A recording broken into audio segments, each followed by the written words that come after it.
Let's go down to Florida and talk about these guys. There was a Gambino crew down there that was under a guy named Anthony Tony Prep Trent Costa. He supervised the South Florida. He lived in Atlanta, but he did supervise the South Florida crew, the Gambino crew that operated from Sunny Island Pizza Parlor under a guy named Frederick Massaro. Massaro was also known as Fat Freddy, Uncle Freddy, 10% Freddy. His crew was operating check cashing stores, and they would use that to get financial information about their customers, and they'd commit bank fraud.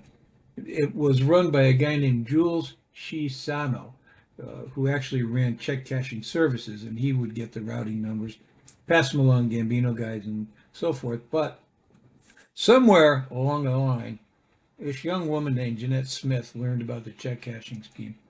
How? Nobody knows. She was probably dating one of the guys there. Maybe she talked about it. She was a 22-year-old exotic dancer. She worked under the name Jade. She was born and raised in Pembroke Pines. Anyway, she performed at the Dollhouse on Sunny Island Beach. She never gave information about the check cashing thing to the police. She never talked to the police. But the Gambinos, for some reason, took it in their brains that she did, and they ordered her killed. They sent this guy, Ariel Hernandez. He's a big 33-year-old former Marine sniper. And they said, well, go kill her. We can't have this happening. In 1992, Hernandez, he was working at a gun and pawn shop in Miami-Dade, and he set up a kickback thing where you can come in with a fake credit card. Since he was behind the counter, he'd okay it, but he had to get a percentage back on whatever you bought and then sold back to the store. He got 10 months in federal prison for that. When he got out, he tried pimping women.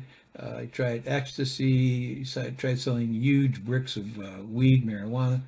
So at age 33, he's got 22 arrests. It ranges from what I just said to aggravated assault, stalking, battery, third-degree theft, burglary, threatening, and it goes on. He started to produce counterfeit checks that he printed at a Sunny Island restaurant called Beachside Mario's, which was owned by the Gambino guy, Freddie Massaro. Hernandez would use fake checks, and he'd buy electronics with them and all sorts of expensive items. He'd pay with the fake check, and then he'd go back, and he'd either sell it down the street or he'd go back to the store and sell it back to the store for cash. He'd give it, so I don't need this, I want cash back instead. And since he had a receipt, they'd give it to him. He said he was making about $15,000 a week doing that. I think that might be an exaggeration. I know that's a really profitable business, but it's not as easy as it sounds. So 15,000. Anyway, at 5:30 a.m., March 20, 1999, Hernandez is sent to the Dollhouses, and he picks up Jeanette. No one's really clear how this happened, but he probably offered to buy her. Maybe she was a prostitute on the side.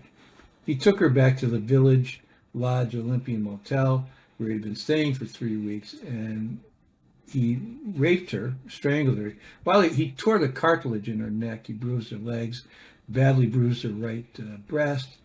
He smashed her head with something, a board, cut her mouth, and he put an object, they think it's a wine cooler bottle, into her anus.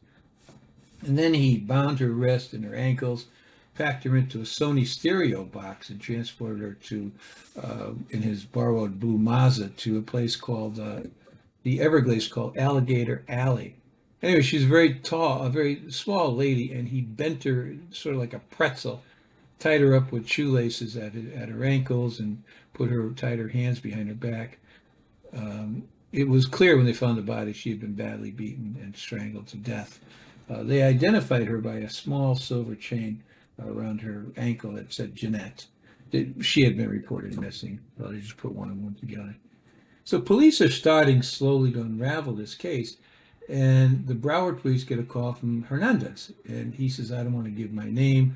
This is an anonymous call, but I happen to know about, quote, the girl found in a box. And he named two guilty guys he said were guilty, Francisco Santana and Enrique Estevez. He said these guys went around torturing women by sticking bottles, walking sticks, or whatever into their anuses and forcing them to perform anal sex. The detectives weren't fooled. They recognized him. They'd heard his voice on tape recorded conversations.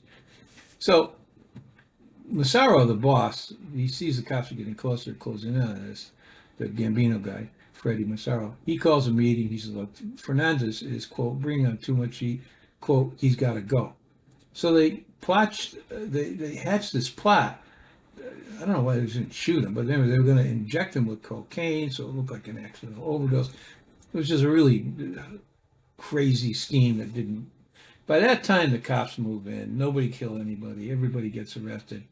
A jury found Hernandez guilty of racketeering, conspiracy, murder, and aid of racketeering, conspiracy to commit murder and aid of racketeering, uttering, which is a local term down there for passing a counterfeit check, 15 counts of bank fraud. He's given a life sentence. Fat Freddie Massaro, they got him for racketeering, conspiracy, basically all the same things.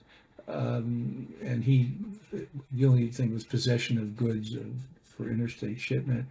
They sentenced him to life. He died in prison on August 17, 2003, after kidney heart failure. And Trent Costa, the bigger boss, was also jailed on this, and he died in 2005 on Christmas Day.